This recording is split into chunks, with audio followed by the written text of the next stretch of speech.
नमस्कार. पंचपक्वान्नच्या आजच्या आषाढ स्पेशल भागात तुमचे सर्वांचे स्वागत आहे. आज आपण बनवणार आहोत मखाना खीर. अगदी सोपी, झटपट, त्याचबरोबर पौष्टिकही.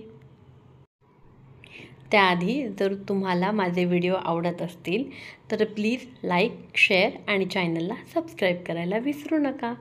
चला तर व्हिडिओला सुरुवात करूया.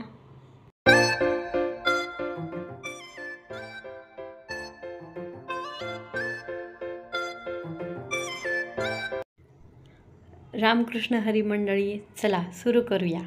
आपल्याला खिरीसाठी लागणार आहे 1 बाउल मखाना आणि आवडीनुसार ड्रायफ्रूट्स. तुम्हाला जे पण ड्रायफ्रूट्स आवडत असतील ते तुम्ही यात टाकू शकता.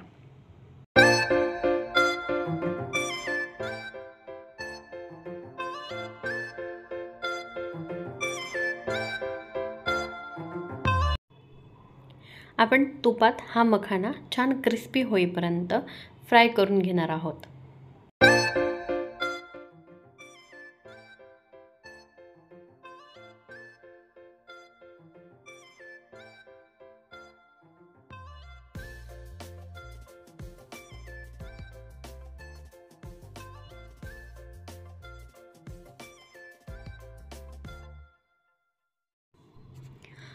मखाना अशा पद्धतीने क्रिस्पी झाला पाहिजे. आता तो थंड करायला ठेवूया.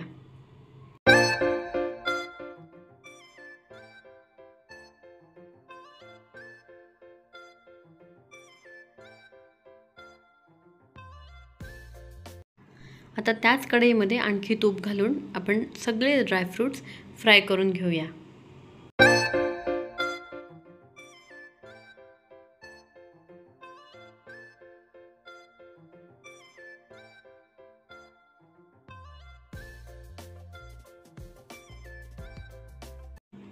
आता जवळपास 1.25 कप इतकं दूध आपण गरम करून घेतलं आहे. आता ते आपण खिरीमध्ये घालूया. साधारण 1 ते 1.5 कप दूध शिल्लक ठेवायचं, ज्यात आपल्याला मखाना मिक्स करून घ्यायचा आहे. मखाण्याची पेस्ट बनवायची आहे.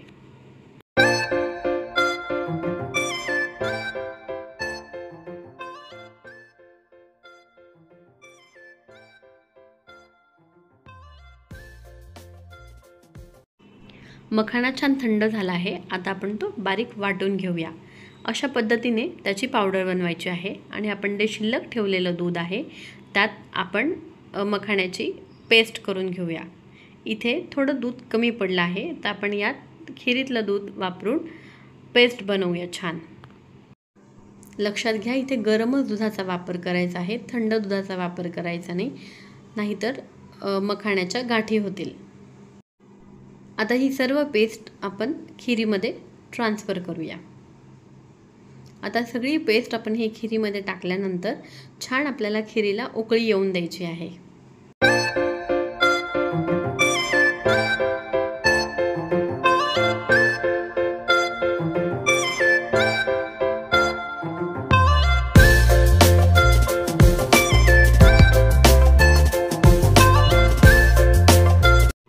खिरीला उकळी आल्यानंतर पाव चमचा इतकी वेलची पावडर. पुन्हा आपण ती हलवून घेऊया. छान एक उकळी येऊन देऊया. आता उकळी आल्यानंतर त्यात आपण घालणार आहोत केसर दूध. केसर दूध अगदी ऑप्शनल आहे.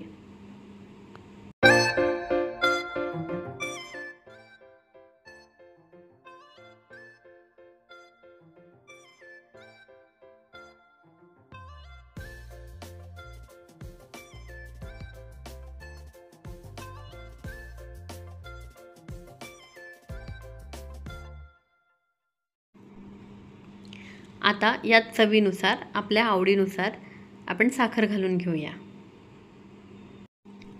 साखर घातल्यानंतर आपण छान 1 ते 2 वेळा उकळी येऊन देऊ. आणि छान उकळी आल्यानंतर आपली खीर तयार होईल. ही खीर उपवासासाठी अगदी उत्तम असा पर्याय आहे. किंवा तुम्ही इतर वेळेलाही अशी खीर बनवून, पौष्टिक खीर बनवून छान खाऊ शकता, एन्जॉय करू शकता. ही रेसिपी नक्की ट्राय करून बघा आणि तुमच्या प्रतिक्रिया मला कमेंटमध्ये कळवा. स्वयंपाकघरात प्रेम असू द्या आणि तुमच्या यूट्यूबवर पंचपक्वान्न. पुन्हा भेटूया अशा छान मजेदार आणि चमचमीत रेसिपींसोबत. तोपर्यंत चविष्ट रहा.